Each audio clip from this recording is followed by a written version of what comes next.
Yo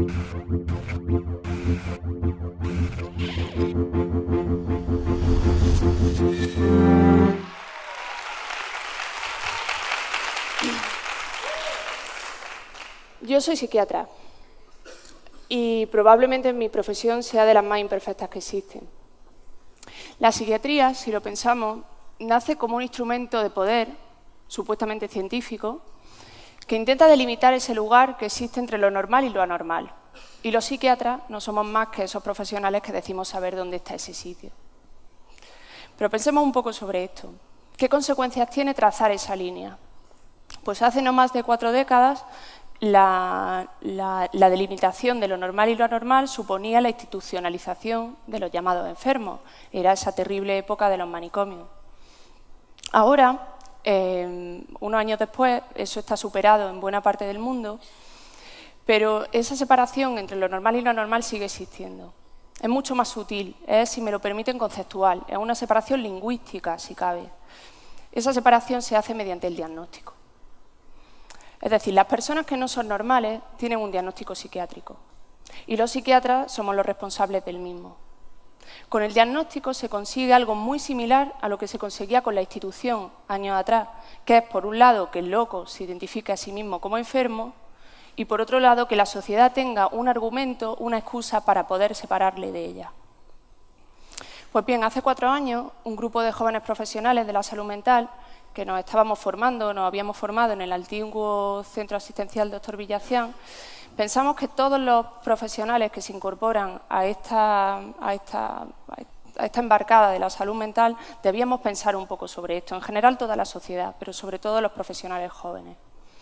Nace así la revolución delirante. Detrás de este sonoro nombre se oculta o aparece un movimiento que lo único que intenta es tomar muchos de los ideales y de las ideas que movieron a nuestros maestros cuando en la reforma psiquiátrica cerraron los manicomios y aplicarlos al momento actual de las llamadas ciencias sí. Pero claro, no nos podíamos quedar ahí, no podíamos quedarnos solo en teoría, porque eso serían meras palabras. Lo interesante era llevar eso a la asistencia, llevarlo a nuestra práctica clínica, que es lo que nos toca. Algunos a lo mejor os habéis sorprendido porque utilizo continuamente la palabra locura o loco. Quizá es una palabra que pueda sonar mal en algunos círculos, pero algunos preferimos utilizarla en contraposición a eso de la enfermedad mental, que parece más políticamente correcto.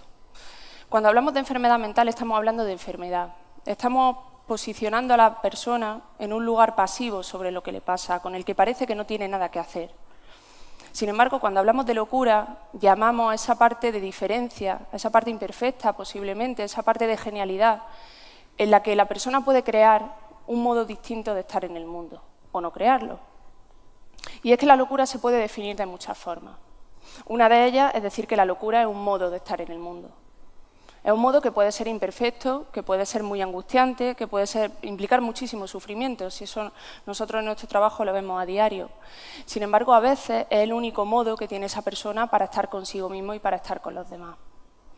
Nosotros a diario vemos cosas como que la soledad, el factor de la soledad, es un factor muchísimo más importante en la generación de crisis, en la provocación de clínicas psiquiátricas, que esos supuestos desequilibrios bioquímicos o de neurotransmisores o alteraciones genéticas que nos pretenden hacer que hay detrás de todo, y que la soledad es mucho más importante que eso.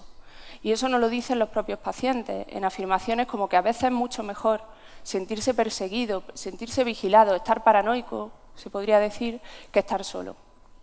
O esas sentencias que a veces se te quedan un poco grabadas en la cabeza, como de que a veces es mejor creerse Dios que saberse nadie.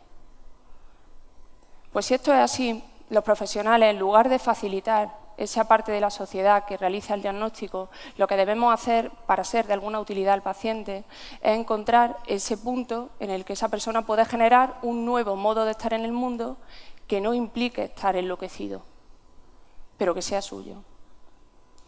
Algunos tenemos la suerte de poder trabajar según esta línea de pensamiento y según estas ideas en pequeñas islas de la sanidad pública. Esa es la idea que os quiero trasladar hoy.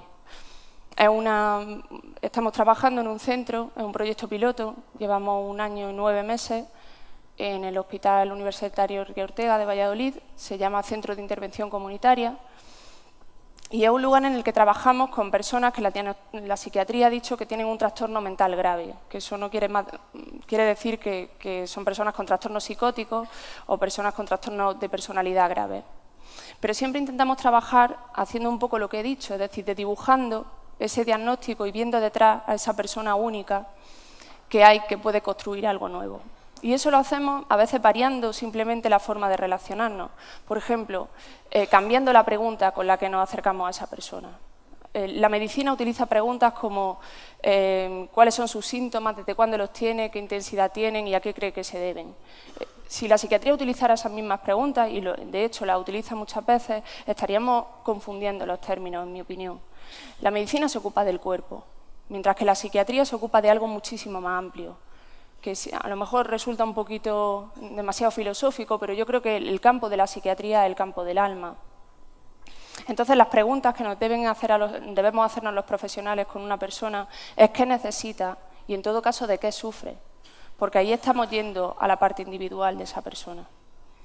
Luego, quizás, que sea un poco controvertido, nosotros el tratamiento psicofarmacológico, los fármacos psiquiátricos, los utilizamos, pero creemos que son solo un medio, no son un fin, no son la solución para nada. Y, por tanto, deben de ser siempre consensuados con el paciente. Ahora que estamos un poco en la época de que algunos defienden los tratamientos involuntarios ambulatorios y que eso se está generando debate. En definitiva, lo que intentamos es que los profesionales nos adaptemos a las necesidades de la persona y no que ella tenga que adaptarse a lo que nosotros creemos saber que necesita. Es un matiz muy sutil, pero es un matiz que diferencia por completo la relación terapéutica. En este año y 9 meses que llevamos hemos visto que a veces es mucho más útil, cuando una persona está mal, salir a dar un paseo, ir a una cafetería a tomar un café, que darle una cita para dentro de un mes. También hemos visto que es más eficiente, ahora que estamos en la época de la eficiencia, ir a visitarle a casa que esperar a que ingrese para empezar a tratarle.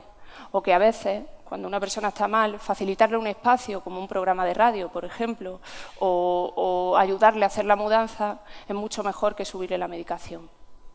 En realidad esto podría resumirse en una pequeña frase, que es que intentamos sustituir el tratamiento por el trato. Y que ese trato debemos hacerlo en la comunidad, en la sociedad, que es donde está el problema, como hemos dicho antes.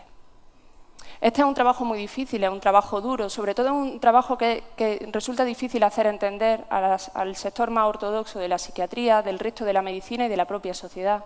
Pero es un trabajo en el que no dejas de aprender. Y quizás lo más importante que aprendes, que es lo que quiero compartir con ustedes hoy, es que los profesionales, en este caso de la salud mental, no sabemos nada, que es el saber de la locura el que debe de guiar el nuestro.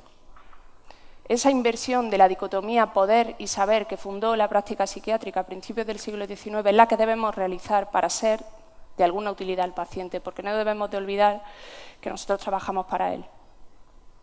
Por eso, yo, aunque soy un profesional, yo hoy voy a intentar abrir un poco los barrotes de esa celda que la psiquiatría lleva construyendo desde que nace como ciencia y voy realmente a ceder lo importante, que es el saber, que es la palabra, a los que se supone que están locos.